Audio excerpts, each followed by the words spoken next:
right. I think we're ready to get started.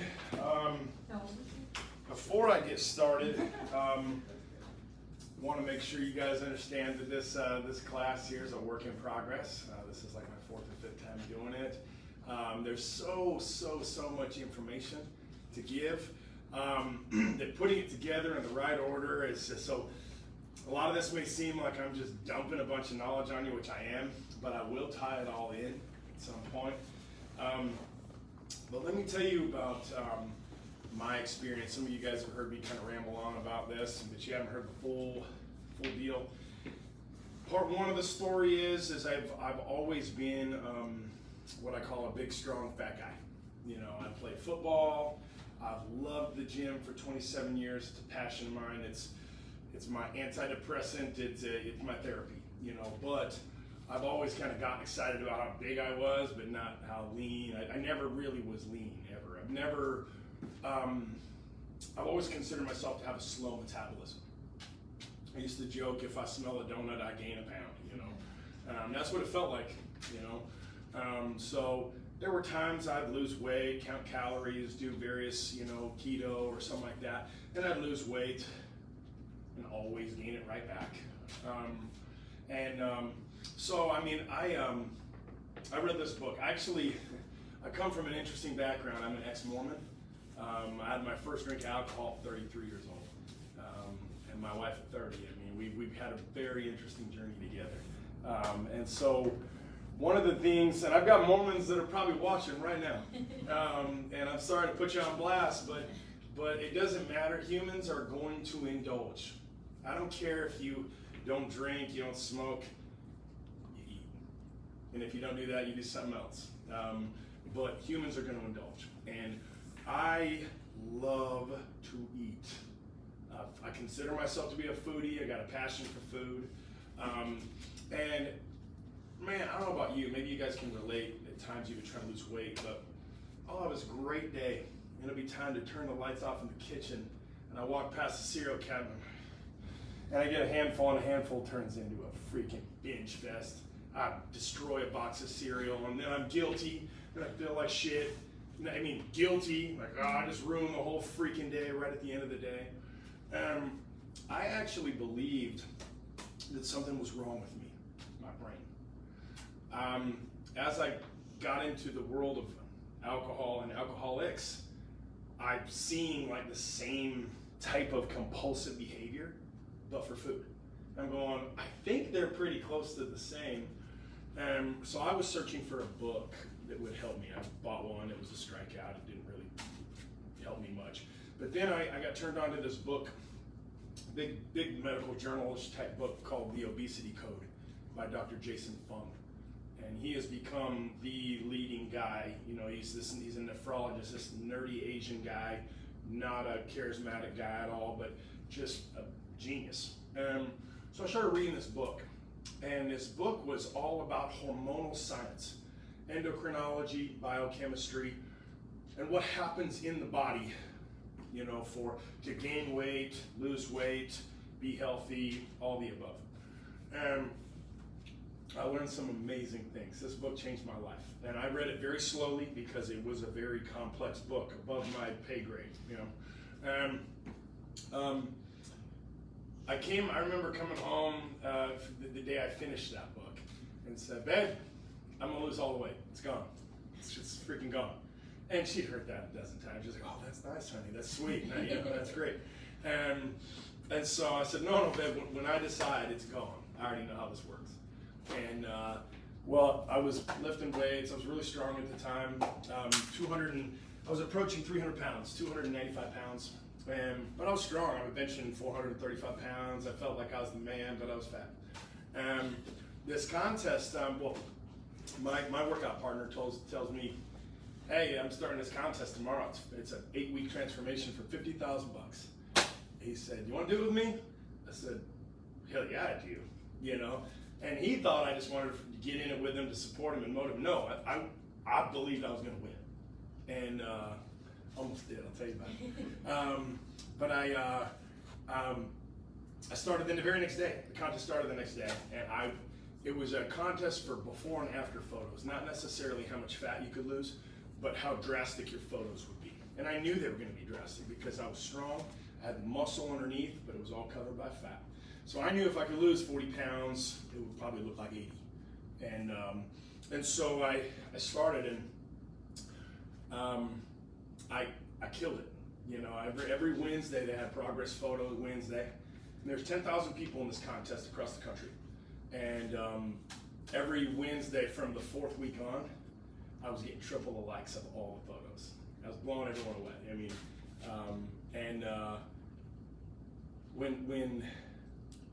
when I was getting to the end of the competition, I mean, I had this thing in the bag. The coaches for this nutrition company are contacting me. They're like, "Look like you're gonna win," and they're asking me. They had a call. What are your macros? And I said, "I'm not counting my macros." They said, "What are you doing?" I said, "I'm intermittent fasting." And they're like, "Okay, well, how much protein you eat?" I don't freaking know. How many calories you eat? I don't know. I'm not counting that. I'm trying to watch my carbs, but that's it. And I lost 45 pounds in 56 days. My pictures are insane.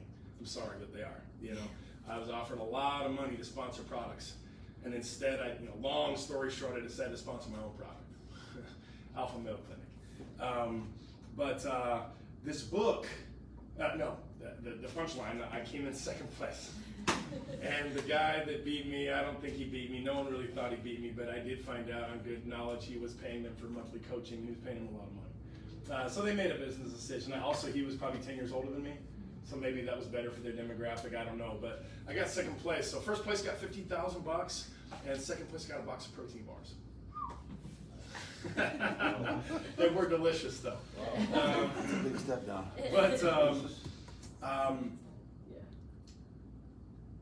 what I've learned in this book that I'm going to tell you about, it changed my life. It also taught me that if I follow these, this hormonal regimen, that not only will I lose the weight, but I will have a high metabolism when I'm done. I don't know how much I believe that, because like I said, I've always gained my weight back.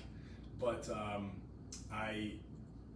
the day the contest was over, December 23rd, 2019, I ate a large pizza. It was awesome, best pizza I ever ate. And because I killed myself, literally, I thought I was going to win 50 grand, so I was doing whatever it took. I started eating normally again. Now, I believed in fasting. Again, we're going to talk about the protocols later, but I was eating what I wanted now. I was eating burgers, pizza, stuff I did not eat for 8 weeks. And every time I got on the scale, it was slightly down. And I'm like, wait a second, I expected to gain a quick 5 pounds, which is pretty reasonable, right? You come off a diet, you gain a few pounds back. No, over the next 30 days, I lost 15 more pounds, eating normal.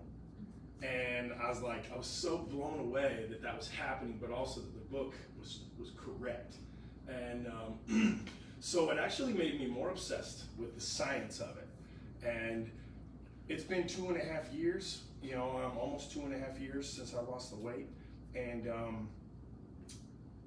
I mean, even to this day, I still watch, 30-minute, conferences on Metabo or this particular, method or this doctor that's speaking, because I feel like I understand not just about how to lose weight, but to live healthy, live happier lifestyle, So we're going to talk a lot about that, and I'm going to tell you more about my journey later in the outline. But what I want to do is I want to talk about hormones.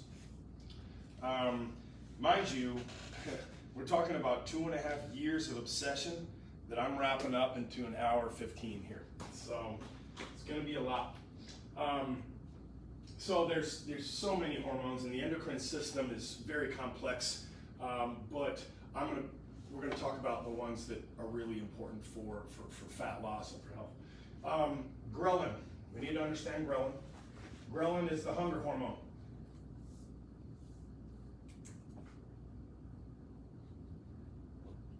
It is produced in the stomach. This bad drawing right here, this expansion line here, this is a full stomach, and this is an empty stomach. Ghrelin is secreted through the stomach. Ghrelin is what comes up to the brain and says, feed me. It also does some incredible things with the pituitary gland. It makes growth hormone. It's the only way to make growth hormone increase. You guys have heard about growth hormone. Growth hormone is the fountain of youth. Growth hormone is the difference between you at 16 years old and you now. That's it. It's the primary reason for aging. If you can put it on one reason, that's it. Growth hormone is responsible for what's called insulin-like growth factor, which is how we build muscles. It's how we heal. It basically is the secret sauce. It's how wrinkles smooth out.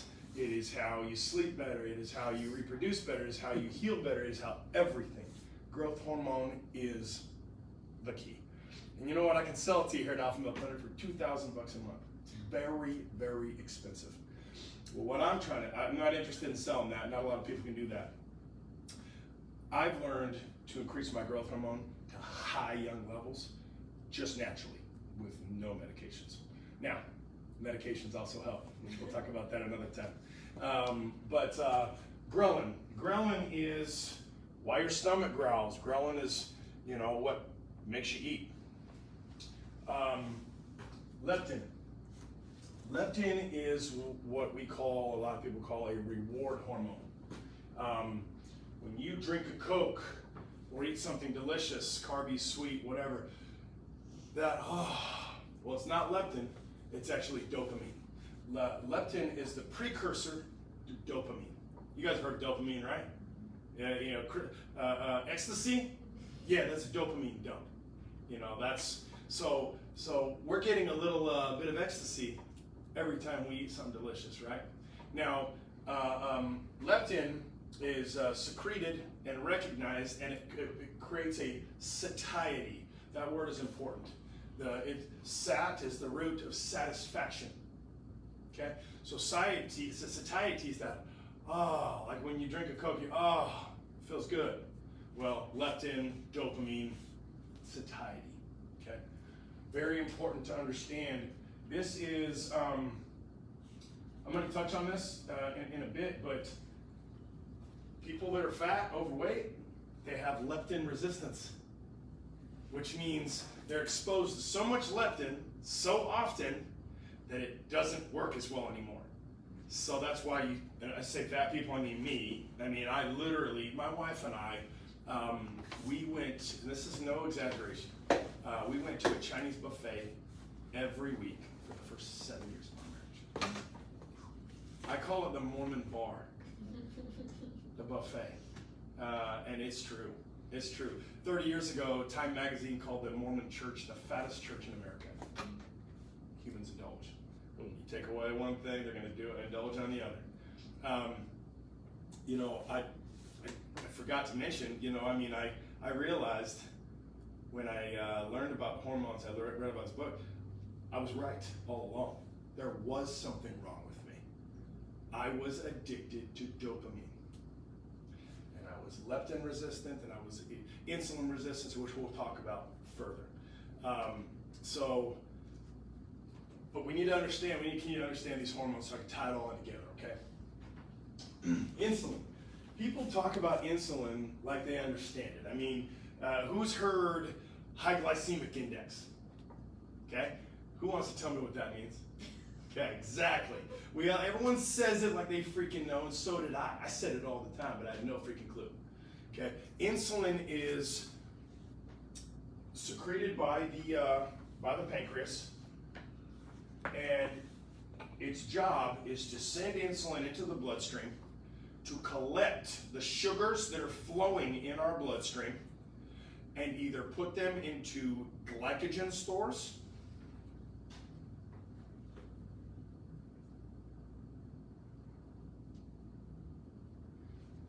but stores is important because it's like a store or a grocery store. You only have so much shelf space.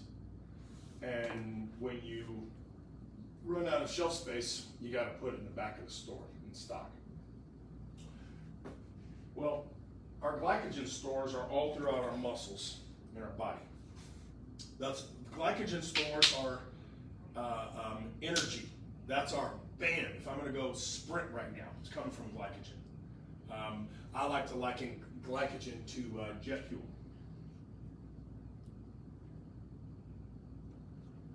Okay. When we run out of shelf storage, which again, we really don't have a lot of glycogen storage. It's not much. This is a small store. When we're out of glycogen store, insulin takes it and puts it into fat cells. And that's not because it's wasted. Our fat cells are God's checking account. I mean, that he built for us. You know, I mean, that is what, so the brain's number one function is survival. Okay? It is going to do anything possible, not just to survive, but also achieve what's called homeostasis. Homeostasis is the body's norm. So if being a fat ass is the norm, then it's going to do whatever it can to keep you in homeostasis right there, hormonally. One of the things that is one of my pet peeves is when people say, oh, but everybody's body's different, everybody's bodies respond differently. No, we're not. We're all the freaking same. Okay?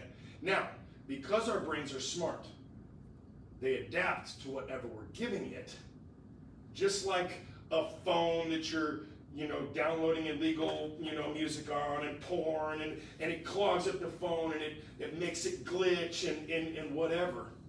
Same thing our brains do. Okay? So if your body's not working right, it's your own fault, and we can fix it. But you got to understand all this stuff.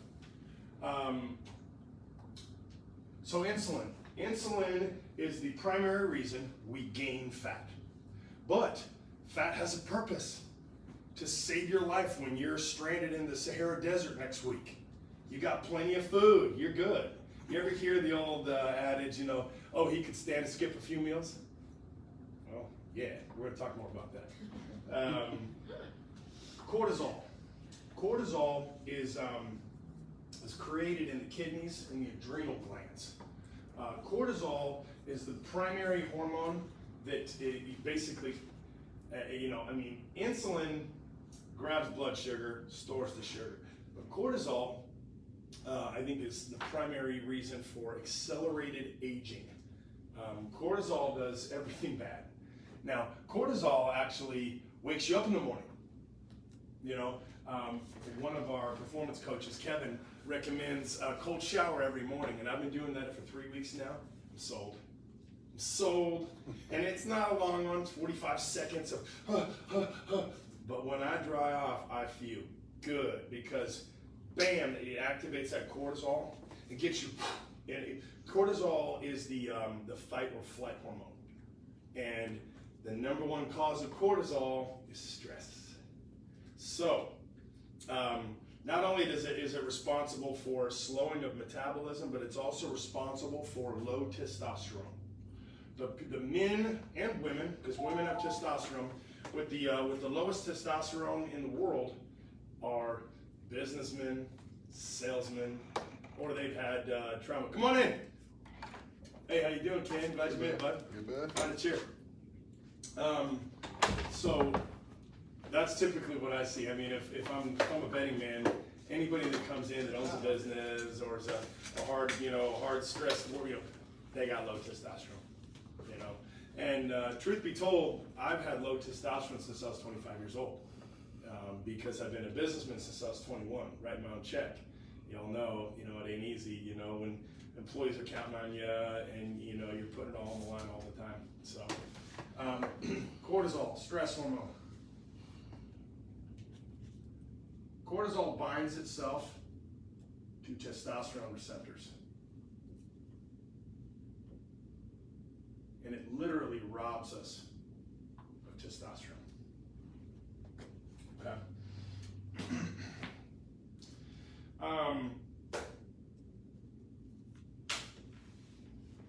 So let's talk a little bit about sugars. Sugars, there's 3 different kinds of sugars. You have glucose, sucrose, and fructose. Okay. Glucose is going to be carbs. more specifically, we'll say white or brown carbs. You know, your rices, your breads, your noodles. Those are glucose. Glucose good in moderation. Glucose is fuel. That's our fuel. It's not protein. It's glucose. Glucose is our gasoline we put in our vehicle, and glucose is glycogen. You know those glycogen stores. That's glucose goes in the glycogen stores. The body needs carbs. Okay, I'm just going to start off by saying keto is dog shit. Okay, I own ketostinks.com, and it's going to be worth a lot of money someday. Okay, does it work? Can you lose weight on it? Absolutely. Will you keep it off? Absolutely not. Absolutely not. And the idiots online that say ketos for life, they're idiots. You know, I mean, it's funny. You know, people adapt, and their brains are genius. You know, adapt to whatever situation they're in. People that live on keto, they have forgotten what it's like to have energy. So it feels normal to them. They've been doing it so long. Oh, we're fat adapted. That's the biggest BS statement of all time. No such thing as fat adapted. All right. Sorry, y'all. So yeah, I mean, I'm against keto. Now, low carb. I mean, carbs are to be used in moderation. Sucrose is half glucose and half fructose. Okay, so sucrose would be table sugar. So table sugar is half useful. But let me get started to the punchline here. Fructose. Where did fructose come from? Where do we get fruit? It's fruit. Okay. Come on back. Oh, that's not okay. So it's the primary sugar in fruit. Who thinks fruit's good for you? You guys know. You know what? That's a loaded question. Does it have antioxidant properties? Yes. Is it good for you? It depends. You know, all things are supposed to be in moderation. Fructose, the primary sugar in fruit, is useless. Cannot be used for fuel. Cannot be broken down. You know that whole, hey, you need some energy, you're hungry, you eat an apple? No. Nope. Bullshit. What happens with fructose is because it cannot be broken down with the liver, it collects in the liver and creates fatty liver syndrome. What's the number one organ responsible for metabolism? Liver. So, how many of you guys have to clean with a sponge, like dishes? How effective is a sponge? Stop your shit. How effective is a clogged up sponge when you're trying to wash them? That's what's happened with our liver. Most everyone that's overweight has fatty liver. It's almost 100%. Who's seen somebody with a beer gut that they got this belly that protrudes, but they're not fat? You seen that? That's okay. Ken's going over there. That's because of visceral fat. So who's had the opportunity to get on this scanner here? You have the Brian has. You haven't yet. Okay, well you have to come in tomorrow and do that. That measures the fat not just outside but inside. The visceral fat is the fat around the organs. Hey Justin. Hey, what's up, man? A fatty liver literally makes your gut protrude, as well as there's fat around your other organs, and that's the first thing we need to fix when you're trying to lose weight, because your number one metabolism organ is your dirty, clogged up sponge, and if we're going to clean dishes, we got to clean that sponge first, and so we'll talk more about how to do that. But it's important to understand the sugars. I mean, you can make an argument that if you're trying to lose weight, a candy bar is better than an apple. Just saying. Now we're not getting the antioxidant properties, so you're not going to get any healing or health, benefits, from the candy bar, but you will get fuel. So we can say this unequivocally. You want energy? Have a candy bar, not apple. Just drop a little bomb on you there. I love all this. Who understands? I'm gonna another trick question You here. guys are kidding me. Who can tell me what processed foods are? Such a popular word. 95% of Center them. Sorry? But it's the center aisle of the grocery store. It is. What does that mean? Oh, don't eat processed foods. Everyone, it's so trendy. Oh, I avoid all processed foods. They don't even freaking know what processed foods are. Who knows what processed foods are? Strip away the minerals and vitamins and all the good person. Okay, how's that done? Machines and Pasteurization. Okay, process. you're right. So there's various ways to process food, but basically, to make it simple, processed means pulverized. You know how you see the old Indians grinding the corn in a little bowl. They're pulverizing the corn and grinding it up. Let me explain processed flour. Okay, if we were to put a pile of wheat flour, nice grainy wheat flour on the table here, and then a pile of white flour on the table, and then we just take a dropper bottle of water and we just slowly add water to both of these piles. Eventually they're all soaked up. What does the wheat pile look like in 5 minutes? Water and mush. I'm going to say mush. It's not liquefied. It's definitely mushed out, but it's still clumpy. It's still lumpy. What's the white flour going to look like? Liquefied. Liquefied. Now you understand processed foods. Now let me explain what that means. One of the things that was confusing to me is I get a nice piece of wheat bread, it's 110 calories, and a Wonder White garbage bread, it's 110 calories. They're both calories. Oh, they're fine. I can eat the delicious white Wonder Bread. Nope. Has to do with insulin. Okay? So, the white flour is liquefied that we just put water on, right? Well, it's completely in your bloodstream right now. Bam! 5 minutes later, it's in your blood. The wheat flour is taking longer to get in, and it's gradually feeding into your bloodstream. Well, insulin registers how much is in the blood. So there's a shitload of blood sugar in the blood now, because all that processed flour is right in the bloodstream. So the pancreas goes, ring, ring, ring, insulin, secrete, secrete, secrete, whoosh. The army of insulin comes in, grab, grab, grab, grab, grab, fat, fat, fat, fat, fat, boom. Whereas it's only going to be half as much insulin on that wheat flour. Okay, so all 110 of those wonder calories right into your fat. Whereas, it's going to do it slower. Probably only half those calories will end up in fat if you're eating the good carbs. So it's very important to understand what carbs are good and what carbs are bad. I love carbs. Carbs are important. Okay. Processed foods, we'll cover that.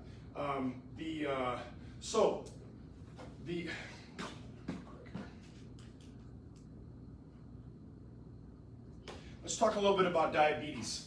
Anybody here have diabetes? Ken? Type 2? Okay, what are you doing for it? Mine's very mild. Are you on metformin? 500 milligrams of metformin a day. Okay. Or one day or whatever, 300, 500, whatever it is. Okay, so let's talk about this. Dr. K and I have a big passion for working with diabetics because personally, I feel like it's the shadiest part of medicine. And I feel like there's a lot of shady parts of medicine, but there's nothing to me more shady than the way we treat diabetes. And doctors will say, oh, patients don't do what we tell them anyway, we're just doing what we have to. Bullshit, okay? If a diabetic doesn't change your life, the prognosis is all the same. It's eventually, all they're doing is delaying death, because they're not treating the problem. They're treating the symptom. What's the symptom? What's the main symptom of diabetes? High blood sugar. Blood sugar. That's not the problem. The problem is insulin doesn't work, or it's starting to not work in the body anymore. And because it doesn't work, can't create enough insulin to go in and grab that sugar. So it's free flowing. Oh, sorry, I meant to say type 2 diabetes. That's why I said, yeah, type 1 is a disease. One of the things I have a problem with is,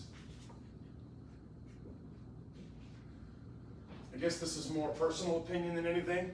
I have a problem with calling something that is self-created and can be self-fixed a disease.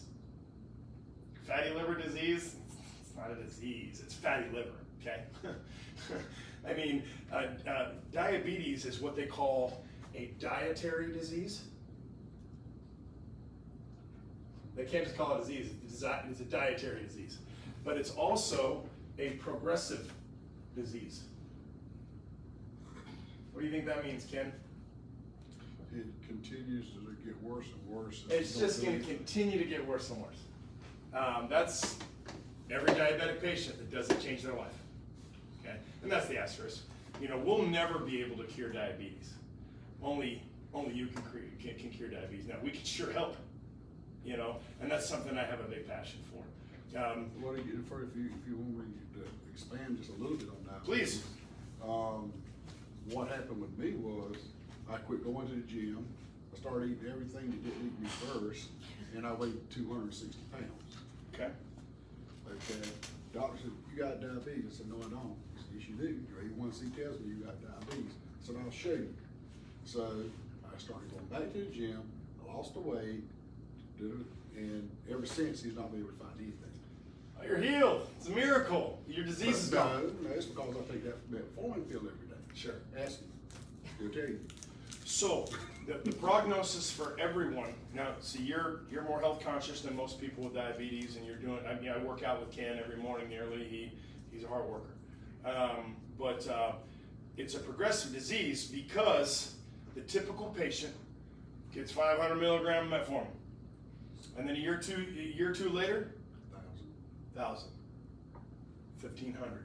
Now, I'm not a doctor. I do not know what the stopping point. What's the stopping point of metformin? 1,000 milligrams 3 times a day. No centers. 1,000 3 times a day. 3,000. Okay. Once you hit that, we're done with metformin. Okay, because this word resistance is very important. You've developed a resistance to metformin. So what's next? They have Insulin. insulin, or they have some more pills now. Is there more pills after metformin? Oh, God, yes. Yeah, okay. Well, either way, the progression is eventually. Pharmaceutical companies need to make money. Yeah. Yes, right. But there are different mechanisms of action for all the different medications, so they're trying to find the ones that have the least side effects and won't drop your blood sugars too much, and are tolerable. So, like metformin, you were on metformin? Yes, sir. I'm guessing when you first started, you had some GI issues? Not really. I mean, I've always worked out and done, but I get lazy sometimes, and I'll go a couple of years, and then when I go a couple of, if I don't work out, then I'll eat everything. My wife's a country cook that, Paula Dean, her and Paula Dean was made out the same mold. So, I mean, it's just, I mean, that's the kind of way we would eat 3 times a day. When's dinner? Yeah. Wednesday, we just I mean, But she had a reason I'm late because I couldn't walk out and leave it when she had it. So let me fast forward on this. The prognosis for just about anyone who doesn't get on board with changing their life is eventually insulin, more insulin, more insulin, more, and then eventually your legs getting cut off and you're going blind. Yes. So that's the way we treat diabetes. When, you know, Dr. Jason Fung, my mentor, you know, in metabolism, he that's what he does every day. He helps people get off insulin.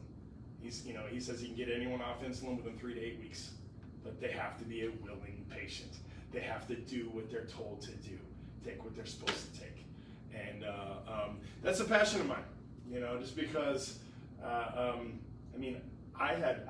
never was tested, but I'm fairly certain I was pre-diabetic. So here's the point, the kicker is, I would say just about everyone that is overweight is insulin resistant to some point. Now, it's not black or white. There's a million levels of resistance. But you've noticed the fatter you get, the easier it is to get fat. It's because you're becoming insulin resistant. Our cells, our pancreas is constantly secreting insulin, constantly. And our cells are adipose, are bathing, they're bathing in insulin all the time. What do? We teach our kids, with this whole, over the last 20 years, we've become healthier, more health conscious, and talking about child obesity. We're destroying our kids' metabolism from when they're babies, because we're feeding them all the time. Not only that, but we're feeding them garbage. I don't know about you, but there's a big portion of the time where the kids come home from school, they open the pantry door, and it's got the whole menu of freaking snacks. And guess what? They're all processed, or they were. Okay, so we're just spiking their insulin. I like to liken it to a drug addict who's doing cocaine every hour. Oh, time for more coke.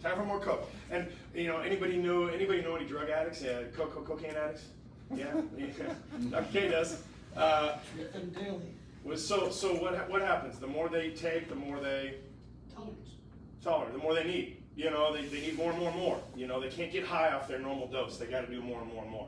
The body is this way with everything, not just cocaine, not just drugs, but food.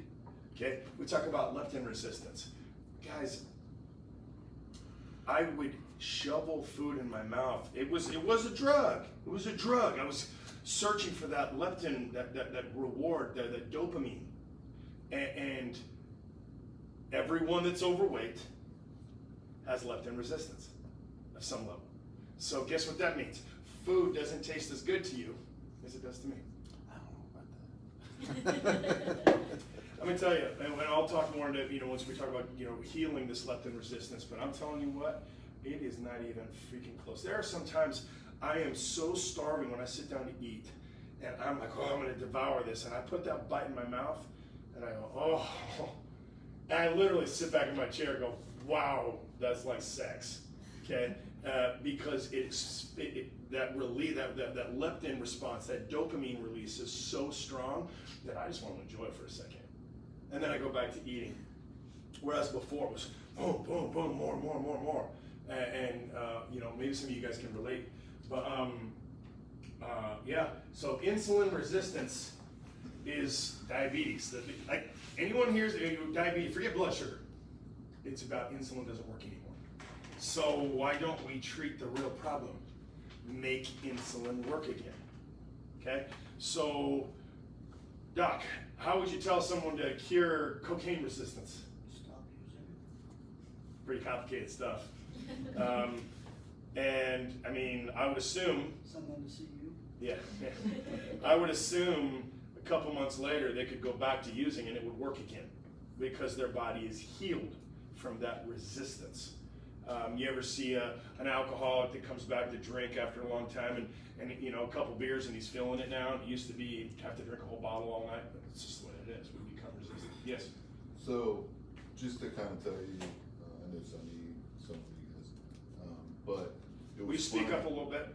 Yeah, so it was funny, the first probably 2 months that I was doing this, and absolutely not bragging on anything, but I lost probably in the first 3 months about 40 to 45 pounds. I was like 280, 275, right? And I'm like 228 now, but it was funny to me because I lost like 30 or 40 pounds, and I talk to Clifton all the time, and I called him one day and I said, hey man, he said, how you doing? I said, man, I'm feeling great. I said, what's your eating window? I said, said, I'm doing like 5 hours. And he's like, why are you doing 5 hours? I was like, dude, when I wait a little longer, when I eat, I feel more full. And he's like, so you did it.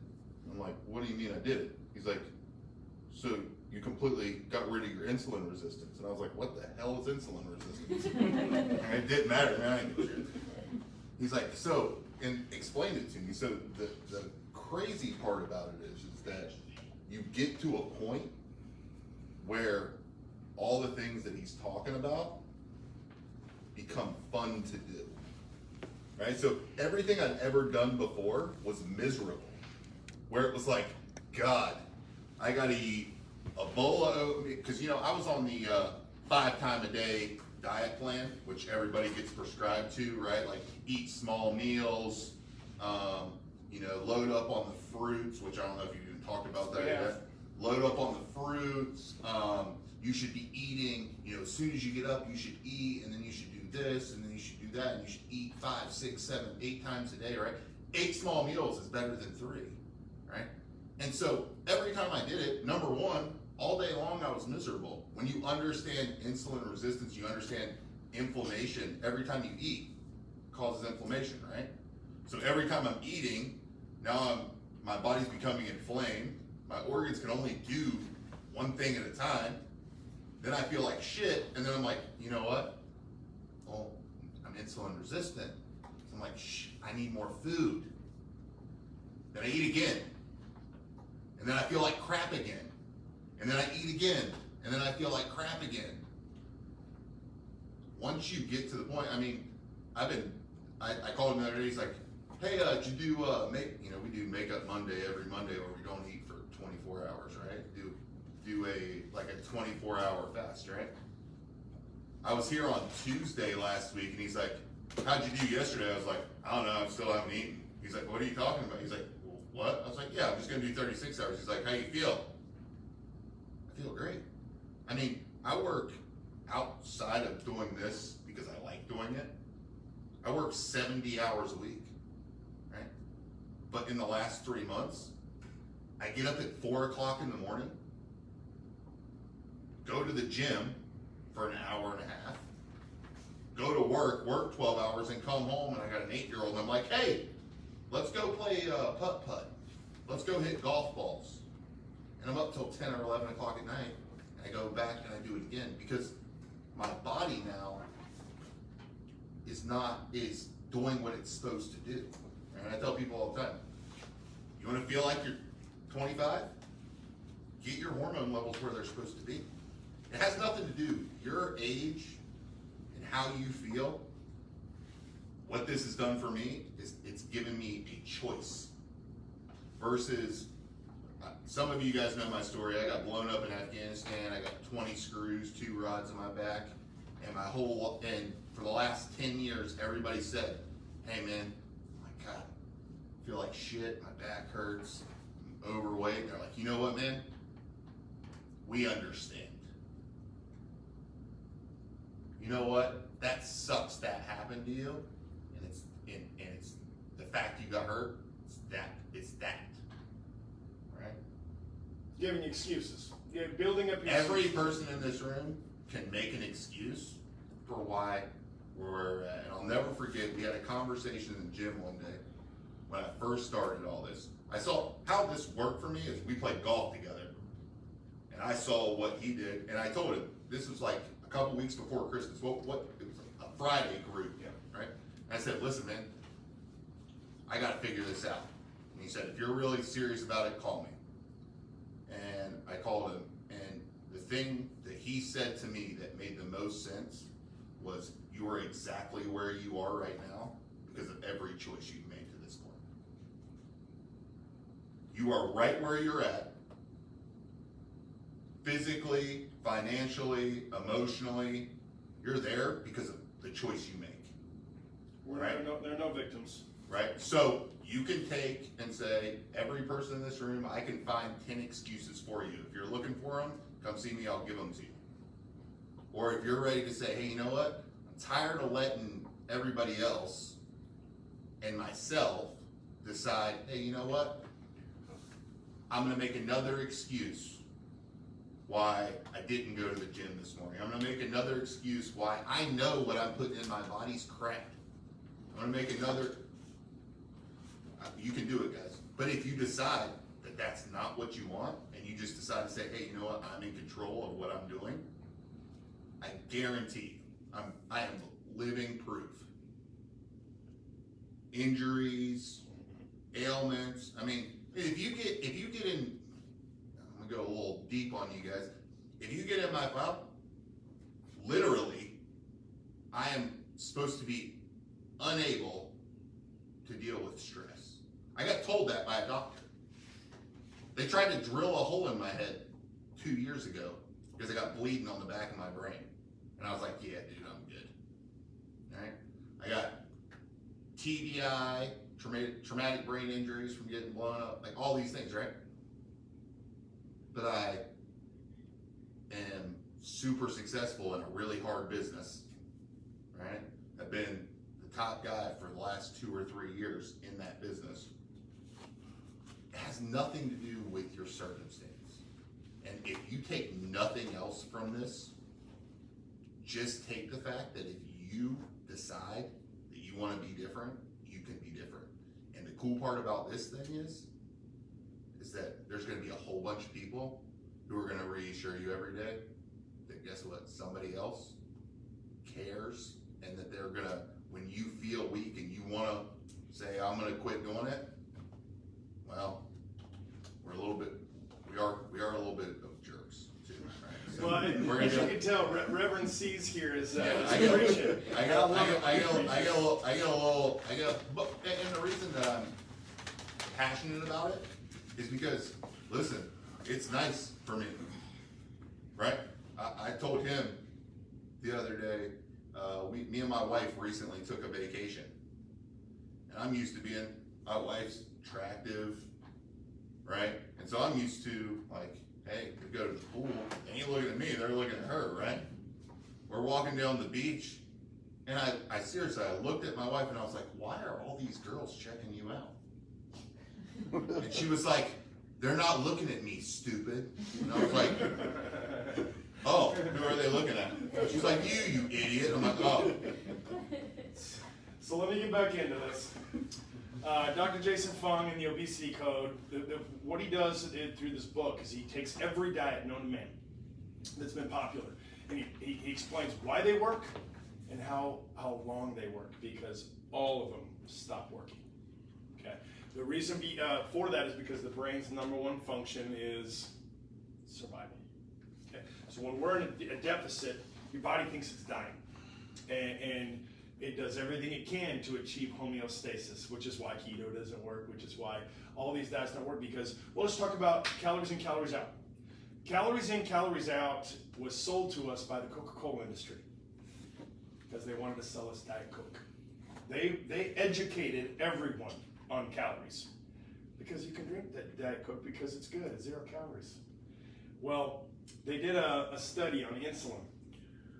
And did you know that there's no organ in the body that differentiates a 0 calorie sweetener with a regular calorie sweetener? It's just sweet. So the brain tells the pancreas, secrete insulin. Well, they did a person who drank a Diet Coke and a Coke, they did an insulin meter. And as they drank the Coke, it was an identical peak for a 0 calorie Coke versus a regular calorie Coke. So that insulin accretion is bam, it's grabbing all the sugars that from the breads and the foods and whatever's still in there, wham, right in fat cells. Okay, but 2, so both the Diet Coke and the Coke give you satiety. Feels good. Leptin release, right here from the adipose tissue. Well, 30 minutes later, the brain recognizes, the body recognizes, you tricked me. A Diet Coke drinker gave me no calories. So, bring in the ghrelin. Who's getting the ghrelin and who's not? Diet Coke drinkers getting the ghrelin. The Coke drinker gets no ghrelin. So the person who drank the Diet Coke is more likely to be in the pantry looking for salty foods, because that's the number one thing we crave, by the way, salt. Whereas the Coke drinker, he's still satisfied, still got satiety. Dirty secret right there. Once I read that, never drank a Diet Coke again. Even with Captain. It's Captain and regular Coke. You know. What about the Coke Zero? Same thing. So, even though it has. It's going to make you hungrier. It's Hungry. going to make you crave carbs. Okay. I'm against soda, but you know what? Now, you know what's interesting is there's, you know, everything. There'll be once a month I'll be like, oh, Coke sounds nice. Yeah. I can't finish more than half a can. Yeah. It's so sweet. But you know what I get? Satiety. Oh man, it does taste good though. But I end up leaving half the Coke. Whereas before I'd suck it down. Leptin resistance. More. So very important to understand that. But basically every diet known to man stops working at some point. So calories, we're talking calories. You know, the most popular diet in the world forever is just watch your calories and burn more calories than you take in, right? Well, let's say you cut down to a 1,500 calorie diet. It's going to work for a little bit, right? And then it's going to stop working. I don't know how long it is, a couple weeks, a month. And then now you got to go down to 1,000. And then it's going to stop working after a month. Then you got to go down to 500. Who here has heard of this stupid diet called the HCG diet? HCG is a hormone. We do sell it here. It does some great things. But weight loss doctors will say, hey, take this HCG, this shot, you put in your belly a couple times a week. HCG is present in women that have a baby. That's how you lose the baby weight so quick, is because you have a high amount of HCG. Well, men and women can take it for weight loss. It also increases men's natural testosterone. Some of you guys know that. But they don't just simply give you HCG. They go, okay, here's what we got to do. You got to take this HCG and then you follow this diet. The diet has 500 calories a day on it. Don't lose weight. I've been saying this for months, and I'm gonna prove this on myself. But I'm gonna take HCG and eat normal and see if I lose weight. I'm gonna guess no. Okay, but it makes me interested in selling a new product. I'm gonna dry out dog shit. I'm gonna powder it up. I'm gonna put in capsules. I'm gonna go take this little dog shit cap every day and eat 500 calories, and you're gonna lose all the weight. Absolutely. The dog shit's a miracle, right? It's awesome. Come on, we're smarter than that. Of course you're gonna lose weight on a 500 calorie diet. You're dying. Yeah. But basically, Dr. Fung proved every diet stops working at some point. And because the brain is gonna try to maintain that fat, homeostasis, it's going to secrete, all these hormones are gonna screw with you. Leptin's gonna screw with you, ghrelин's gonna screw with you, insulin, cortisol, to try to get you to come back to normal.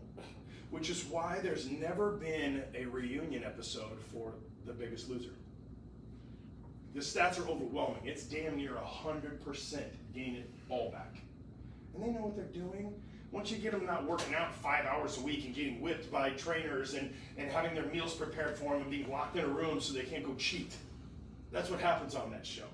It's BS. So the trick is, how do we lose weight and have a high metabolism? Well, the answer is heal insulin resistance, heal leptin resistance, become ghrelin resistant. Did you hear that? Become ghrelin resistant. You know what's interesting? I have this theory. I think this is going to be a whole nother can of worms speech that I tell sometime, but hormones, we're all creatures of hormone. You've already learned about a bunch of hormones and what they do. Well, because our brains are trying to achieve homeostasis, all kinds of hormonal reactions, our cravings, desires, just tendencies are hormonally based. Just because you feel it doesn't make it right. No, it's funny, when I mean, when I'm talking to my wife, you know, it's like, so often that we feel, just because we feel something doesn't make it right. What I've learned is the winners in life, they don't obey the hormones. They obey logic in their brain. You know, isn't it interesting that more often than not, our hormonal urges bury us? Enter 2020 COVID. Cortisol, stress, hey, don't work out, don't walk around your neighborhood, watch more TV, eat more cereal, drink more alcohol. Those are usually all hormonally inspired behaviors. And they make you they bury you. Enter depression. I mean, I'm working with a client right now whose girlfriend said, please, my boyfriend's depressed, he needs help, I don't know what to do, here's my credit card, please help him. And God bless her for coming to us, because she goes to another doctor, they're just gonna drug him up. And people don't realize that antidepressant medications, they're not a fast forward button, they're a pause button. There's a problem there that needs to be solved. And they're just medicating the symptom, just like diabetes, just medicating the symptom. And so I'll tell you what we're doing for this guy. We got his blood tested. He's got low T, he's got low IGF-1, his growth hormone's low. You know, his B12 is low. So we're addressing those hormonal issues. And what I like to say here at the Alpha Male Clinic is we remove excuses. There's no magic pill. But I can get rid of your excuses. Just like he said, he had to get rid of his excuses. And everyone was building excuses in for him. Oh, take it easy, your back hurts. Oh, slow down, your back hurts. Oh, you're an idiot, you got PTSD, stop thinking. You know, and they're trying to build in his failure. And losers follow the hormones. Winners follow logic. And that's what you got to understand. I mean, I healed myself. I literally fixed the parts of my brain that told me, you know, that eating is the best thing. You know, depression is a slippery slope. And to be honest with you, I've struggled with it my whole life. And this last 2.5 years, I'm in remission. But what you have to realize, and I am not ashamed to say this at all, most people deal with some form of depression. And it's not a one-time, it's like being an alcoholic. You're always an alcoholic. You just might be, you're in remission. You might be 500 days sober, whatever. But there I contradict my own personal thoughts. I don't really, this book made me not believe in addiction. You know, because really at the end of the day, the way I healed myself is I realized I'm no better than a drug addict. I'm no better than a sex addict. I'm no better, you know, than an alcoholic. Because all those substances, all they do is dopamine, reward hormones. We're not addicted to alcohol. We're addicted to dopamine. We're addicted to that satiation. Just like I got at the Chinese, I mean, I'm not kidding you. We would roll out of that Chinese buffet every week. Oh, and because we didn't drink, we were Mormons, we'd go to the movie theater right in the same plaza, get a full ass popcorn, butter layered, and then a thing of Reese's Pieces. By the way, Reese's Pieces and popcorn is the bomb. And a tall Diet Coke. Because it's diet, it's totally good. Yeah, and we would continue to stuff. We're in pain. We're in pain from the buffet, and we're continuing to keep eating the food.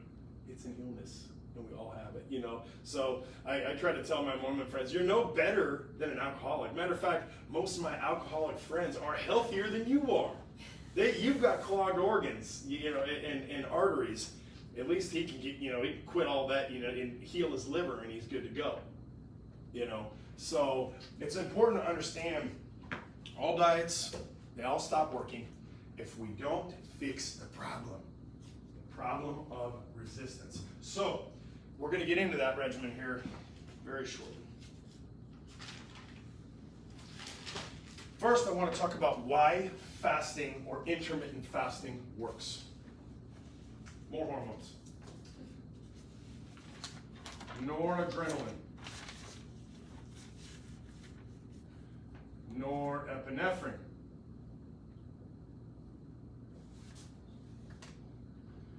Serotonin. Dr. K, am I correct in saying these are all created in the brain? Yes, but noradrenaline and norepinephrine are the same thing. Okay. Well, different names we know by different. Thanks for throwing me off, but You asked. I did. Shame on me. So I also talked about ghrelin. Okay, ghrelin is the only way to increase growth hormone, the fountain of youth. Now, there are some peptides that we're not going to talk about right now that mimic ghrelin, okay, and to where it's basically signaling the pituitary gland to produce more like ghrelin does.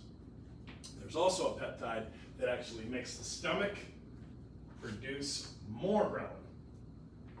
Makes you really hungry. So at a 16-hour fast, your brain is producing 5 times normal growth hormone.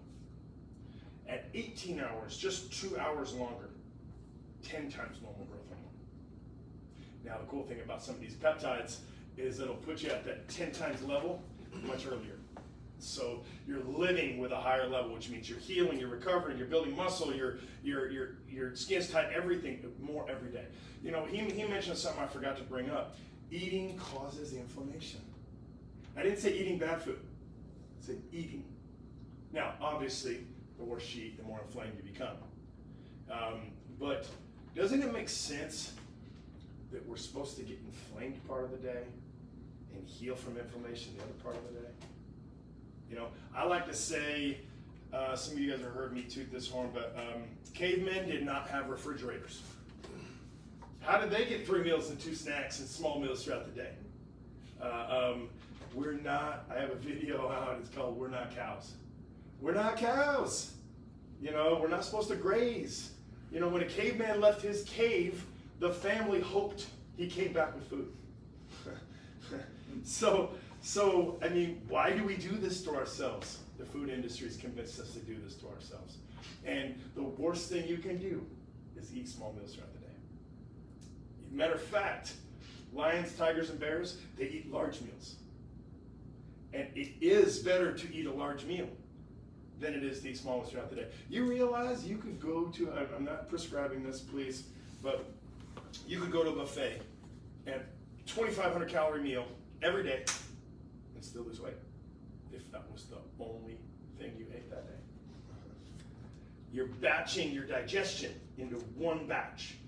And all your ends, so let's talk about the fasting, 16 hours, 18 hours. Well, at that peak, at the end of that fast is the peak of your hormone production. So your adrenaline, epinephrine, serotonin is pumping. And I like to talk about those as steroids for fat loss.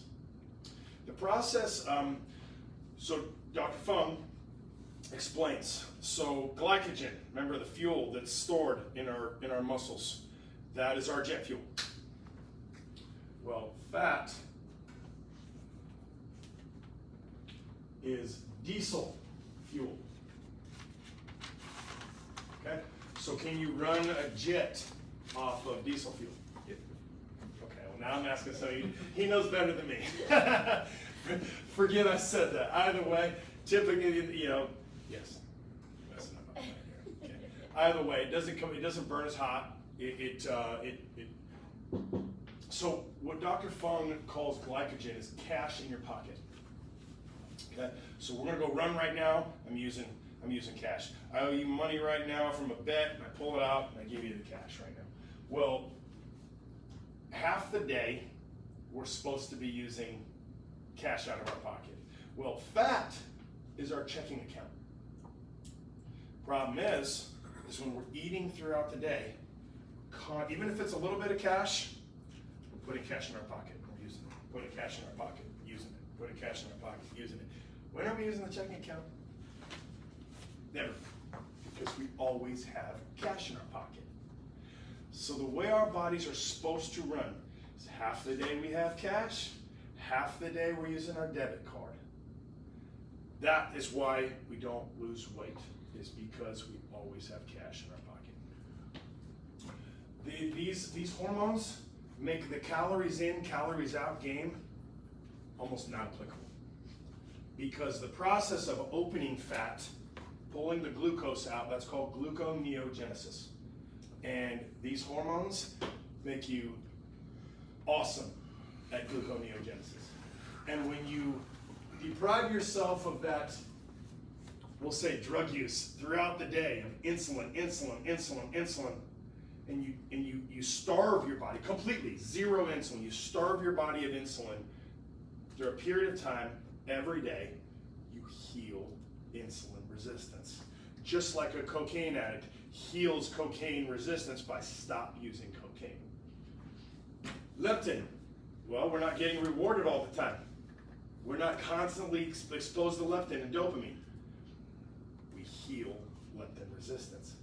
You literally enjoy your food more when you heal it, which is why I can be ravaging hungry and eat that first bite.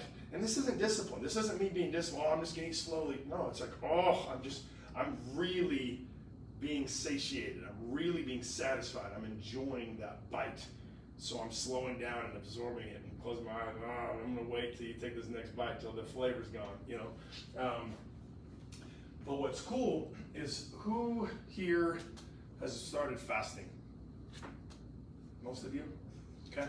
Well, how long is it hard? Couple days. It depends if you do it right first.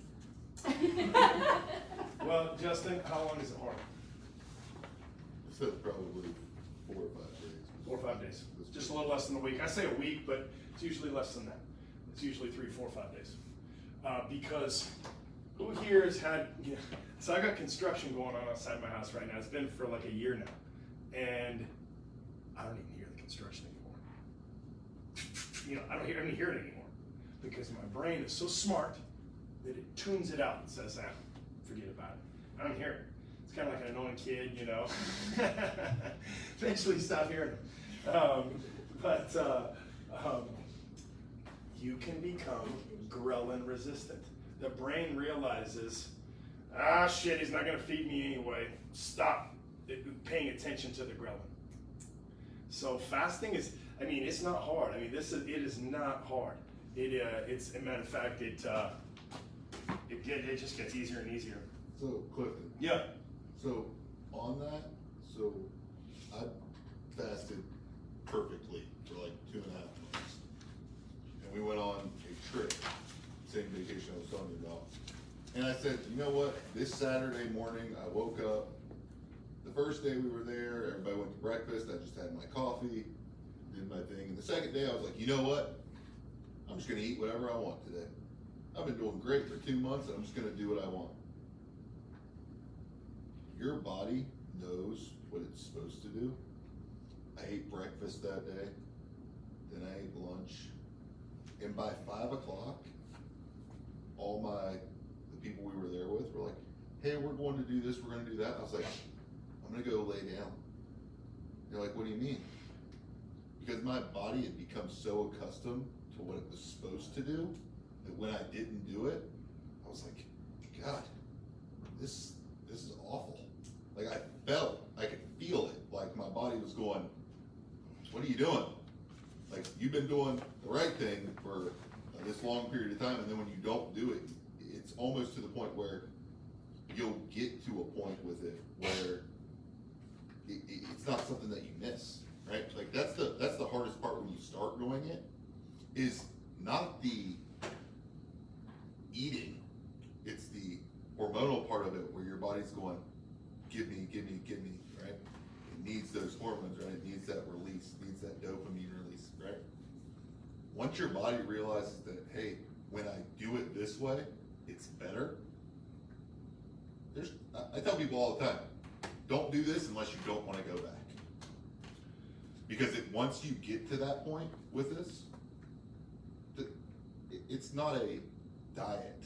No. It's not The D word is not used here because it's not. It's just the way things are supposed to be. And I'm going to talk about how I live with fasting, not because I don't need to lose weight, but I still fast because I feel better, I have more energy. People ask me all the time, and I've talked to bodybuilders and people that I work with, who knows what adrenaline epinephrine is? I mean, that's what they stab in your heart when you're dying or your heart's stopping. I mean, that is the ultimate drug. But the second we take anything in, a drop of cream in your coffee, wham, hormonal production stops. Now you lose. Now you're losing the natural steroids. The assistance with the gluconeogenesis, you lose it. And now you're playing that dumb game of calories in, calories out. I talked to somebody today, I'm not sure, I don't remember who it was, but it's everyone. If I talk to 100 people that say, oh yeah, I fast, I do intermittent fasting, only 5 of them do it right. It is clockwork. They break their fast in little ways without realizing it, and you lose the hormonal advantage. So if you brush your teeth with toothpaste in the morning, you're breaking your fast. It's got glucose in it. I don't care if it's 1 freaking calorie. It's absorbed through the gums, which, by the way, you absorb everything through the gums. And there's a insulin secretion from the pancreas, and it shuts down that 5-10 times growth hormone that you're producing. It's done. And by the way, let's talk a little bit about why that happens. The pituitary, the growth hormone. I mean, who remembers when they were young? I mean, who was skinny or fit when they were young? Okay? It's because growth hormone. I mean, growth hormone is the key. Well, we want that to be high every day for a period of time, and we're not letting that happen because we keep eating. Toothpaste stops the hormones, so now you're on your own. You don't even have the edge anymore. So what I have to explain to these people is you have to fast perfectly. There's a difference between not eating and fasting. Okay? Fasting implies perfection. I always say, you don't have to be perfect when you're eating. You have to be perfect when you're fasting. So I brush my, do I just have stinky breath? No, I use hydrogen peroxide in the mornings. I swish it around until it foams up, and I brush with the foam. At night, I use toothpaste. It doesn't matter what time. It's fine. You're not deep into a fast until you're in your sleep anyway.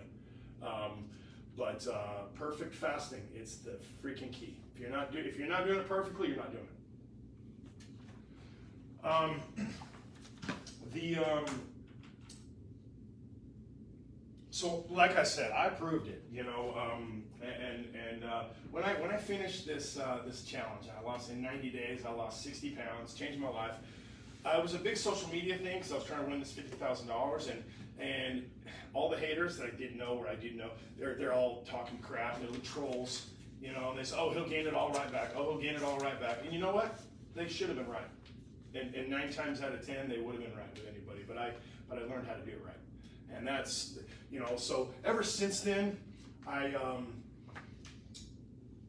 started getting calls. I mean, literally, the second the challenge was over, from friends on Facebook, people that weren't really friends, but they were friends of mine on Facebook, going, hey, will you please help me? I'll do whatever you tell me. I'll do whatever you tell me.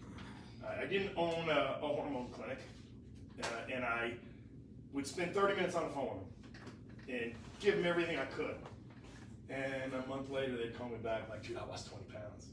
And it was not some, it was all of them. I felt like I'm batting 1,000.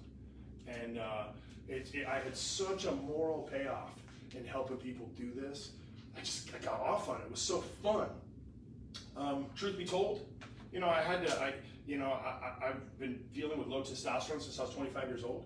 And let's just be honest. If I had low testosterone, which I've been on TRT for a long time, I couldn't have made the changes. I couldn't have made the changes, at least as fast. Couldn't have done it. So I had this idea to marry this natural side, this knowledge that I gained with the pharmaceutical and the medical side. And I had this idea, and for the alpha male clinic, and I needed to find a doctor because I am not a doctor, and so I honestly I kind of had my pick of a few doctors, and almost pulled the trigger with one of them, and then I met Dr. K, and it was a match made in heaven. I mean, he's one of the most respected doctors in the state. Got a great reputation, but also he's a hospitalist and hated his job. And was actually kind of verbal about this on Facebook, and I went, he hates his job. I wonder if he's interested in talking. And I don't hate the job. I hate people telling me how to do my job. For a little while, you hated the job. Oh, I know. Last summer, probably. Last summer. COVID it was a zero fun game. Yeah. But one of the most important things he told me is, I don't feel like a doctor anymore, and I just want to help people. I just want to be a doctor again. And I went, that's my guy. Kicked out the other guys and said, we're going, and but I did tell him, I'm a pretty straight guy. I said, Doc, if you're going to be my partner, you can't look like that. Can't look like that. A year ago, I had a 38-inch waist. 38-inch waist. His transformation has been great. He's still working on it too, but it's night and day difference. So very proud of him for that. But I told him, I said, we got to be the picture of what we're selling here. And it's, again, I haven't charged any of you guys to be here. I've got people online watching for absolutely free. I'm not asking them for anything. I love this. Dr. K and I, we love this. We have a passion for helping people. And if you don't want to come in and get your blood levels checked and do all that, fine. We want to help people. Send your friends in to do. But let's get into how to do this. I maintain my body on an 8-hour window. That's for life. I will eat for 8 hours the rest of my life. Now, the cool thing about it, I can be as flexible as I want to be. On Fridays, so my typical eating window for maintenance is from 12 to 8. Not on Fridays, because I like to go party. I go out with my wife, we eat, we drink, we go out and dance, and so I don't eat at noon on Friday. I eat at 4. Now my window's from 4 to midnight. So you can see. If I have a dinner appointment on a Tuesday night and I think I'm going to be having wine till 9 p.m. All right, I'm not going to eat at noon. I'm going to eat at 1. I'm constantly shifting my window to fit my life. So the people in my life that I'm hanging out with, they don't think I'm a freak. I'm eating the same, reasonably the same food they're eating. I'm drinking beer, within moderation, but I do it all. Regularly, and that's what I love about this, is I can be normal. Now, when I'm a little fluffy, I want to cut up for a vacation, strut around the pool a little more, I do a 6-hour window. And what I like, can you lose on an 8-hour window? Absolutely you can. I just find I have to be cleaner on my diet. Well, I'd rather just kind of be more normal and fast longer. And that's what I typically prescribe for the people I work with, is because I want to give you something you can live with, not something that you can, oh, sorry, I've already had my allowance of carb for the, no. So not on top of that, every diet out there, has a cheat meal. Screw that. I need more than one meal to let it out a little bit, so I tell my people, we lose weight Monday through Friday. We try not to gain weight Saturday and Sunday. Inevitably, I do gain a little bit of weight on a Saturday and Sunday. Some weekends better than others. That's why we have Makeup Monday. The trends I followed throughout the years, and even through fasting, was I was lean and mean Friday morning, fluffy on Monday morning. And then I would, fast, and usually by Wednesday morning, I was lean and mean again. Screw that crap. I don't want to take I'm trying to lose weight Monday through Friday. So I fast. A lot of us fast 24 hours every Sunday to Monday night. I love the routine of it. I'm sold on it. We have a club. I'm making a group on Facebook. If you want to be invited, let me know. But it's a Make Up Monday group. And I stop eating typically. I like to stop eating like 5 p.m. on Sunday, no later than 6, which works because I normally go to the beach, have some beers, drink, eat, enjoy the day, and then by 5 p.m. done. And Monday I wake up. I'm busy as hell on Mondays. I'm working hard. My adrenaline, epinephrine, serotonin, growth hormone is firing. Did you guys know Tony Robbins tells his clients to show up to one of his seminars fasted? So I went to him. This is cool. I'm gonna digress here for a second. Day 3 of my weight loss challenge, I flew to see Tony Robbins. It was pre-planned, and it just kind of worked out that it was right at the beginning of this deal. It was a 4-day conference in New Jersey. Me and my wife went. Can you imagine the timing of this was perfect? I got the guru, the man, charging me up at the beginning of this. And honestly, I probably could blame some success on the fact that I did that. I strongly recommend all you guys go. But he said, fast before you come. Well, this guy, I think he was 57, 58 years old at the time, I don't remember. I'm not kidding you. Anybody seen him before? He believes, his philosophy is, you must physically be associating, so if you want to mentally remember. So he's got, we're at a hockey arena, and there's a badass sound system in this hockey arena. So he brought a semi-truck full of speakers and a DJ booth. Hooked it all in, and this was the baddest sound system I think I've ever heard in my life. And constantly, every 15 minutes, whoop, whoop, whoop, whoop, whoop, and he's let's go, and 10,000 people, let's go, and we're jumping. I mean, 10,000. We are raging every 15 minutes. Well, this guy is, I'm not exaggerating, he got on stage at noon. He had the conference started at 10. He had a couple BS speakers for 2 hours, and then it was time for Tony. He did not leave the stage. He did not put anything in his mouth till 2 a.m. Oh. 14 hours. Whoop, whoop, whoop, jumping around and giving all of his voice. So he can't, he has to take day 2 and day 4 off because his voice, he loses his voice. He's destroyed his vocal cords from being so intense. Sometimes I feel like I'm headed that direction too. Yeah, didn't eat a damn thing. Didn't eat a damn thing. And I mean, I'm having to go get my snack breaks and lunch, man. He's just going.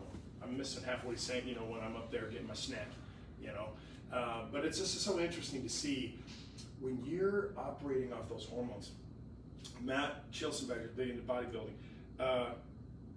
Do pre-workout drinks, they're garbage. Train fasted. Epinephrine, way better than caffeine and beta-alanine.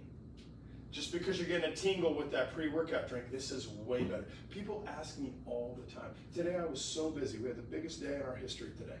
Not a long history, but I didn't get to eat. My son was here with me for the day, and he was starving at 3:30. I was hungry. I didn't get to eat till 3:30 today. But it's like I'll be, on this long fast, and people ask me, "Are you on crystal meth?" I'm like, no, I'm on epinephrine. I'm on growth hormone. It's the bomb. I have so much energy, and I got off all pre-workout drinks 2.5 years ago. So think twice. When you're feeling that way. I mean, take a cold shower. Gosh, I'm a fan of that. So my prescription for weight loss is a 6-hour eating window. But those of you that are getting started, maybe start with an 8. But I will say this, it's a lot like ripping off a Band-Aid. The slower you do it, the more it hurts. I'd rather just go to 6 hours. I mean, I don't know how many of you guys are religious in any way, but we're in the middle of Ramadan right now. Dr. K, he's fasting for 40 days. What's the regimen there? 30 days? Sunrise to sunset, nothing to eat or drink. I mean, the Bible talks about fasting. I mean, this is not some newfangled thing. We've been talking about it for thousands of years. Jesus did 40 days and 40 nights. Absolutely. Absolutely. You know, Fun fact, that's what Lent was originally fasting, sunrise to sunset. really. But Yeah. then people didn't want to do it, and businesses were being affected, and politics got involved, so. Now, business in the Catholic Church, nah. Now- Nah. And they Now just it's give fish them, on Fridays. yeah, and give them candy or Give them something. candy. That was one of my pet peeves for a while too, is it's like, everyone wants to give up carbs for Lent. It's like, you know what? Are you doing that for God, or are you doing that because you're fat? How about you give up TV, okay? Give up something that, you know, anyway. So I'm going to talk about, I have a list of hacks, shortcuts that I call Cliff Notes. There are ways to speed the process up, make it easier, little tips and tricks. And number one on that list is apple cider vinegar. It's horrible. You never get used to it. You know those goalie gummies? Gummies are dog shit. Okay? Probably have So, like 6 bottles of them. so they're dog shit. They're a scam. Yeah. And let me explain why. The brown stuff at the bottom of that is good for you. Yeah. It's good, but that's not why we do it. That's just, if you're going to do it with the mother in it because it's better for you. Mm-hmm. But the real benefit of apple cider vinegar is acetic acid. Acetic acid is the closest thing to stomach acid. It does miracles. It's the #1 superfood in the world. It is that powder dog shit miracle that, you know, you got to eat to lose the weight. Okay, so it is a laundry list of things it does. 40 different things for you, and half of them are metabolically related. It is going to heal your fatty liver fast. It helps oxidize fats. It's processed in the liver. It literally cleans that dirty sponge out.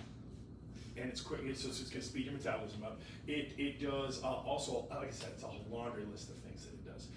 Anybody here struggle with apple cider vinegar? I'm sorry. Yes. Yeah. I struggle Yes. with apple cider vinegar. Anybody struggle with acid reflux? Yeah. Yeah. I have, yeah. Okay, I had 2 gastro doctors at the same time that worked together to try to fix me. The regimen they had me on was 3 Prilosec in the morning, and what's the other one? 3 Zantac. What's the once a day? Nexium or something. Photonics, Yeah. 3 3 and 3. So 6 pills in the morning and 6 pills at night. Those of you guys that know the regimen on those are supposed to be 1 a day. So that was their prescription for me, is they had me under control that way.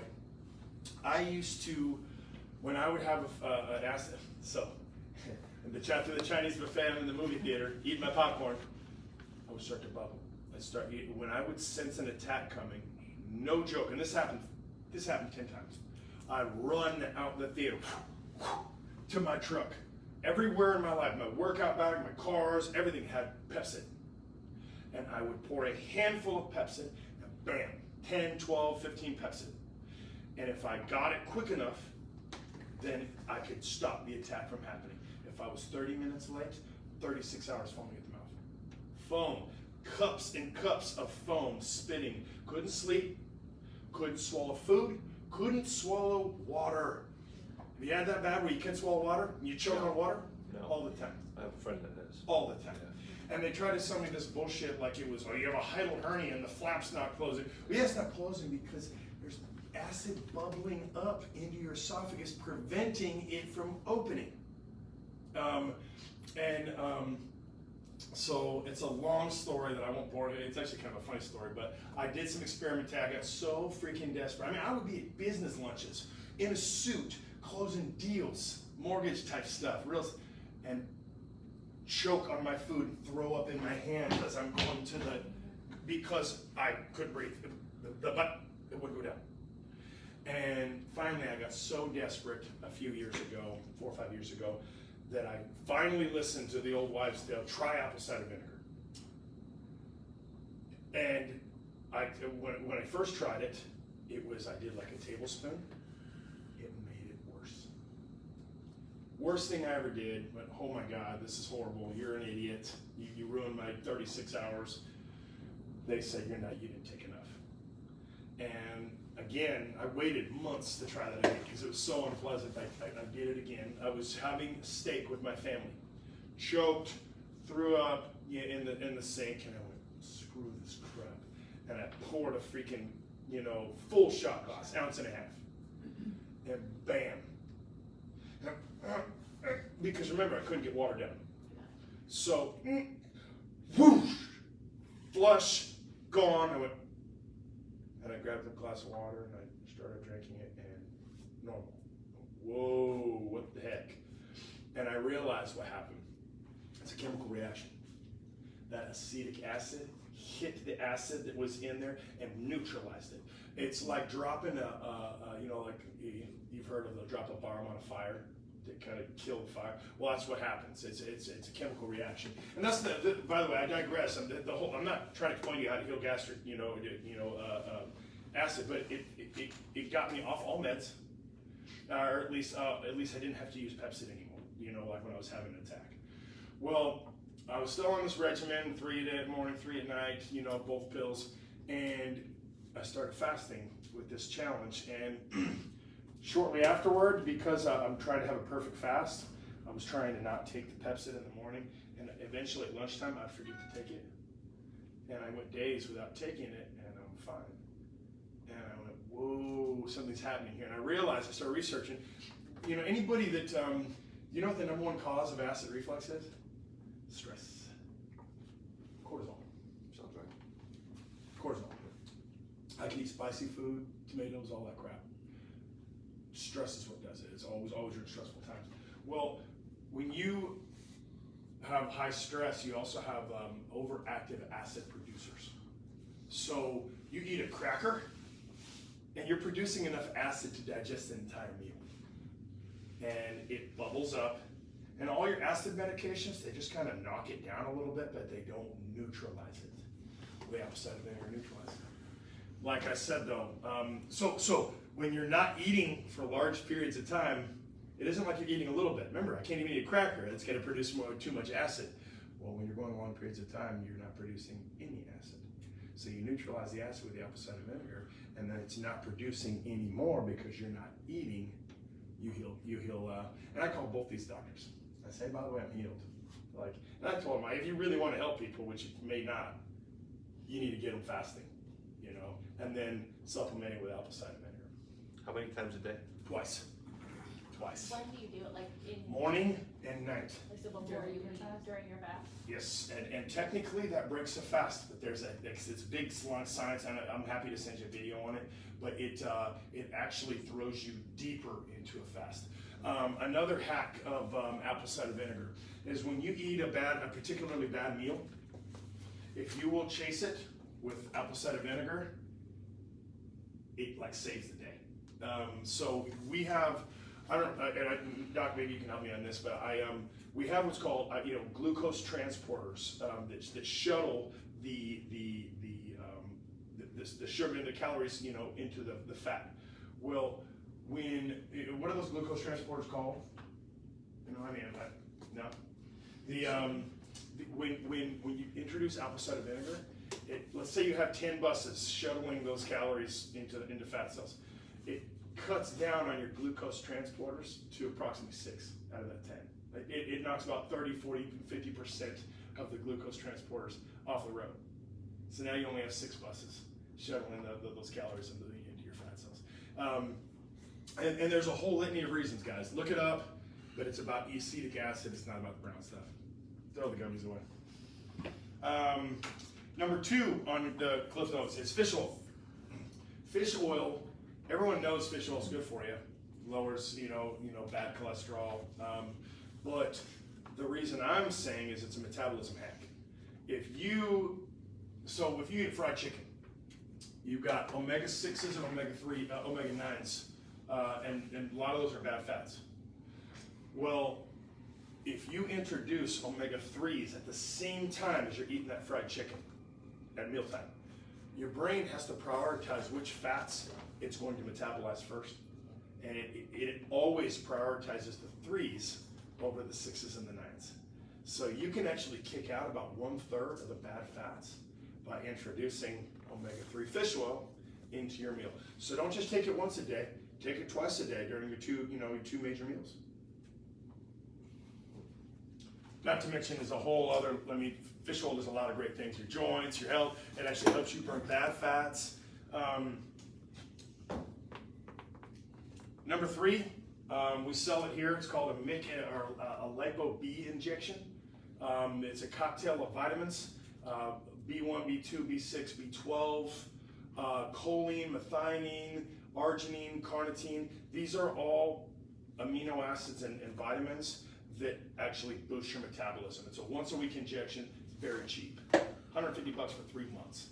So it's not a big sales pitch. It's on my list of hacks. Once a week, really gives you a lot of energy and gives you a huge metabolism boost.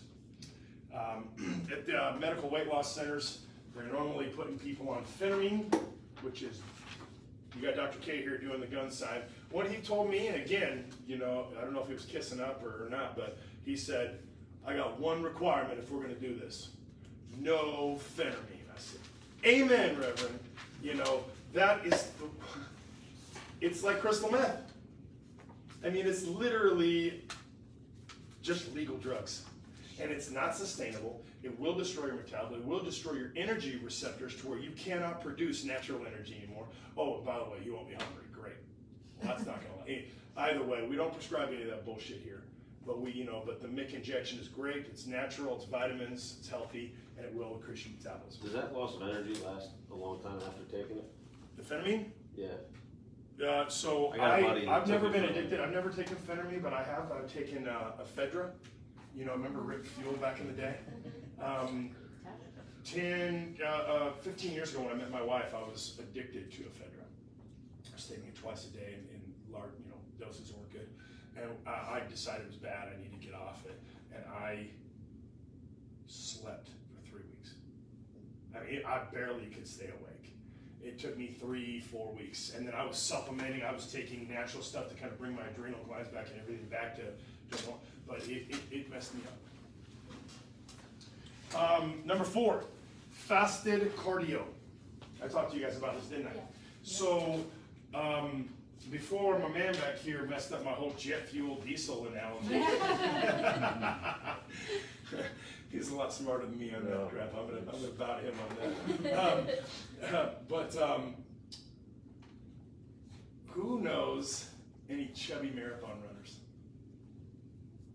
I do. They got that 26.2 on their back window, don't they? They're training for that next marathon. I know a lot of fluffy marathon runners, I'll tell you why. And they train for marathons, but they're never in a fat burning range. So I don't care how much you eat before a race. At some point, you use it all up. Like glycogen, gone. Well, for me personally, I'm a big guy. 145 is my sweet spot heart rate for fat burning. I can't.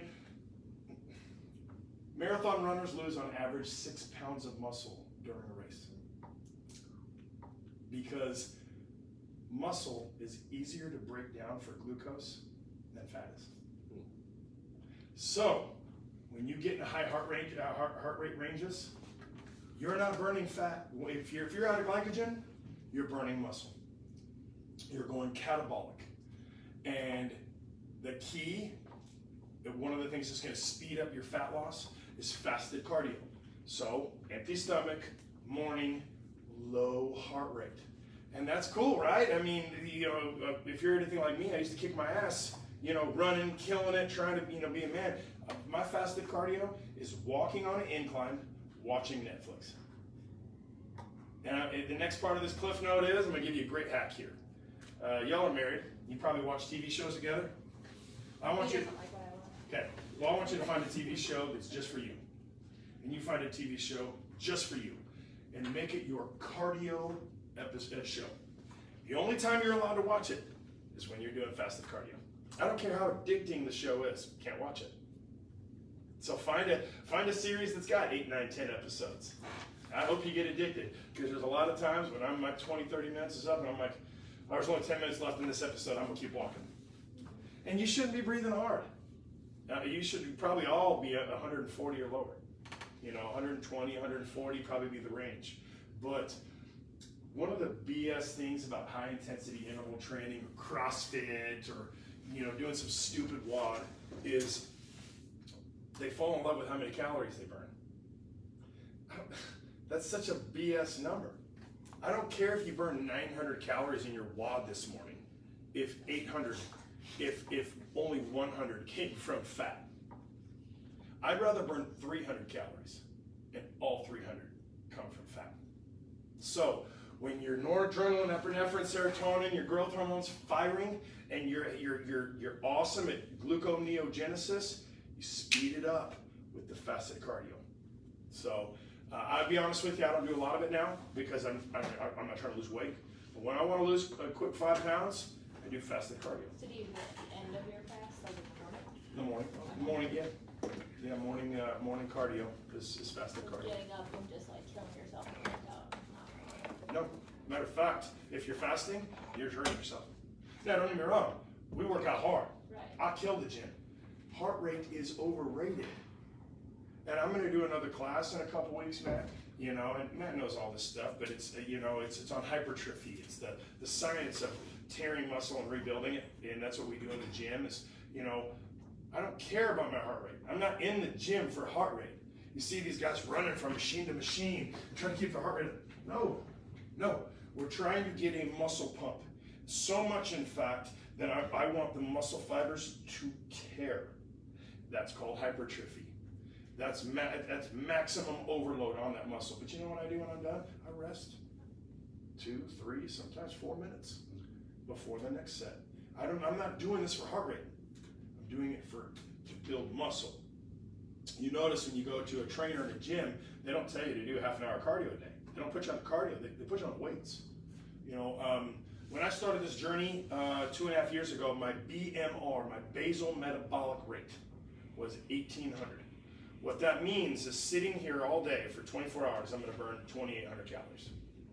I'm sorry, 1,800 calories. That's your resting, it's the rate at which you burn calories resting. After I finished my journey, just 3 months later, it was at 2,600.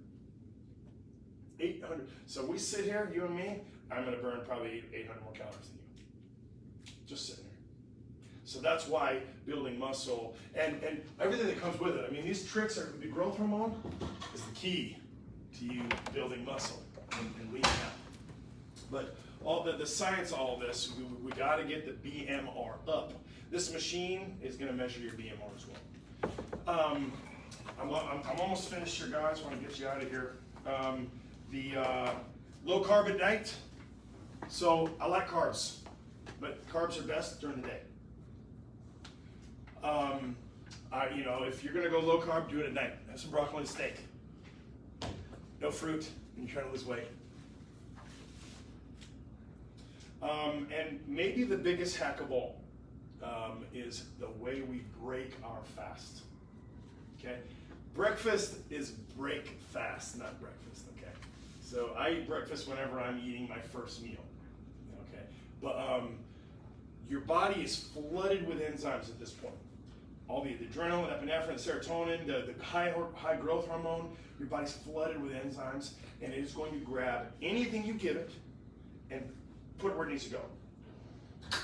Well, you give yourself a fatty meal, it's going to grab the fat. It's not even going to go through the liver. It's going to throw it right back into the fat cells. So that sweet spot is 45 minutes to an hour. So technically speaking, if I'm eating my first meal at noon, technically, I'm not eating till 1. I have a protein shake. I like collagen peptide protein from Costco. By the way, great deal. We are going to start selling it here within the next month. I'm getting some really badass stuff from a designer place in Florida, and we're going to stock it here. But I'll put collagen protein or any kind of lean protein. If there's chicken around, like a rotisserie, I'll grab a breast, and throw some hot sauce on it. Bam, bam, bam, eat. and then I wait an hour, and now I can go have a burger. Now I can have, now I can have a normal food lunch. But you must break that fast responsibly, perfectly actually. Okay. Eggs? Eggs are great. I do that frequently. 3, 4, 5 eggs with, yeah. Especially get the liquid. Your egg boy, white, it's better. Thomas DeLauer does the bone broth. Thomas DeLauer is Yeah, my the bone guru. broth, yeah. Thomas DeLauer is one of my gurus. I've watched hundreds of hours of videos from him. So he won't lead you astray. Anyway, guys, as you can tell, I got a passion for this stuff. I love this. I love my job. I have to pinch myself all the time because I actually get to make money now. It's something I did for free and enjoyed. So I really have a passion for helping people. So does Dr. K. We want to help you guys. We want to help you get to your goals. Those of you online, reach out to us, even if it's just for advice. We give it for free. I wish we had more time, but I don't want to keep you all night. But appreciate you guys being open. Any questions before I leave? Before we're done. Encourage you guys if you're curious. I mean, with Alpha Male Clinic, what we do is first things first. You get a physical from Dr. K, no different than your normal doctor.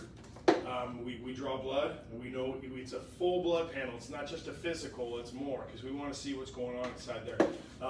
Women. We have, of course, Dr. K looks at the panels, but we also consult every woman with a female, nationally renowned doctor out of Florida, who she teaches medical conferences. She teaches doctors about hormones and how it works with women. So we actually pay her. So actually, it's a tiny bit more expensive, on the women's side because we pay. So yeah, we do work with women. Just because we're the Alpha Male Clinic doesn't mean anything. We market to men, because I will say this, I feel like masculinity's been under attack in this country for years, and here we're proud to be men, and we talk about man stuff, and we deal with men's health here, which so many times dealing with low testosterone or erectile dysfunction or any of these things is like a shameful thing, and here we work on being our best, and we have a system, we have tools, we have trainers, we have coaches, we have diet coaches, we have everything to help you get to your goals. So we'd love to work with you guys, and some of you guys we appreciate your being with us, and we enjoy, we appreciate all your and this energy you give to the rest of the crew. So anyway, thanks for coming out, guys. Appreciate it. Thank you. Thanks.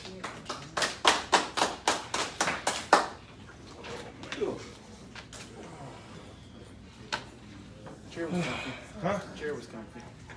It's nice. How you like that lumbar support on that? But yeah, I watched the one with Thomas DeLauer, and he's talking about breaking the fast was the best way is bone broth. Yeah, I like a bone broth cocktail. I did a video on that, but I don't always have bone broth. Regardless, the principle still remains the same. But when I do a long fast, which I did 26 hours yesterday, Makeup Monday. I broke it with the collagen. As soon as I stop eating at 4:30 today, I guess we've already won. So yeah. There you go. Good. All right, man. Let's freaking go, dude. Hey, keep doing your thing. Oh yeah. All right. My back, in the middle of my back is so sore from seeing a lot of those. Okay. My arms are, my biceps. Today was chest, shoulders, and triceps. Good. Keep killing it. It was embarrassing. Get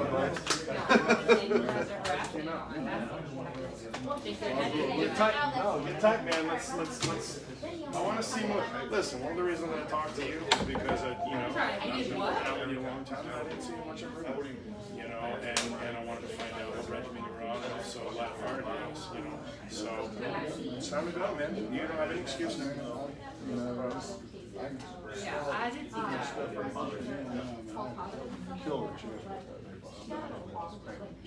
Yeah. Good. Good. She was probably trying to get you go. Leg workouts today, get better and get back to normal. Good. Good. All right, we'll see you tomorrow then. Thanks, Kenny. Good to see you, man. Nice to see you. All right. Thanks for coming out. Hey, yeah, is it Vital Protein? Yes. That's what I You think. bought it from Costco yet? Yeah, I don't even know. I think I bought it. That shit's so expensive. Party is. Yeah, it's cheaper Costco. I think I got it. Was it Is your Costco? thing in that first floor? Yes. We got friends that are like, If I showed you the picture of the guy that beat me, you'd be mad. You'd be. one beat me. I literally had 3 times the likes of him every Wednesday. Yeah. But he was, he might have fit their, he might have fit their demographic better. He was also buying more. I bought $150 worth of product to get into the you know, the contest. He was buying everything. They're real into the macro thing and all that, so they couldn't. Oh yeah, they didn't their like winners. answers. They didn't like answers. That's what I'm saying, so like their winner didn't do any of it, so like almost negated. They didn't. They didn't. Yeah, they did, yeah. Yeah, it was first and foremost. Second place. I blew everyone. I wasn't even close. Yeah. We have friends like, and they just started the new They just challenge started like into a it, couple and weeks they're ago. like, yeah, put someone in the challenge. Here's when I was telling you that he had the like before and after pictures, and we're like, why does that look miserable? I wanna hang out with, you know, Fat Chris, like, I don't wanna hang out with this I want to hang dude. out with The that. best one is I have a guy that just did that whole like 70 Setting up bars. They're miserable. Like, They're the ones that you go to a party with, you're like, I saw him the other day, and he's like, I just got done. I'm like, you don't want to be real honest with you. You kind of look like shit. Like he seriously, like I was like when I saw him like before, and he was like 230. He's like 185 Eating in the morning, so. with absolutely zero muscle. Seriously, I was like, dude, you kind of look like a cancer patient. Yeah, no, it's the new CrossFit. It's like first rule of 75 hard. Always talk about 75 hard. First thing about Fight Club, you don't talk about Fight Club, but we tell everyone. yeah. How do you know someone's on 75 hard? They've already told you.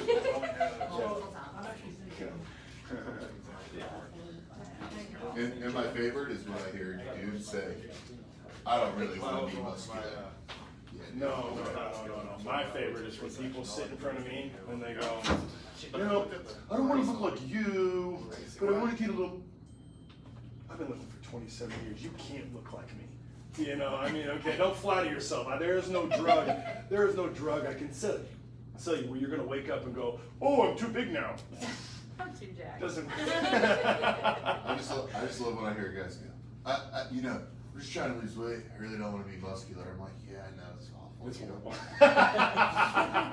It's difficult. I mean, It's hard, yeah. I definitely want to look like I'm 16 years old, and Yeah. hopefully my wife's triceps are bigger than mine. It's really. Well, let's get out of here, guys. Yeah. We need to. Hey, thanks for coming out, man. What's your name again?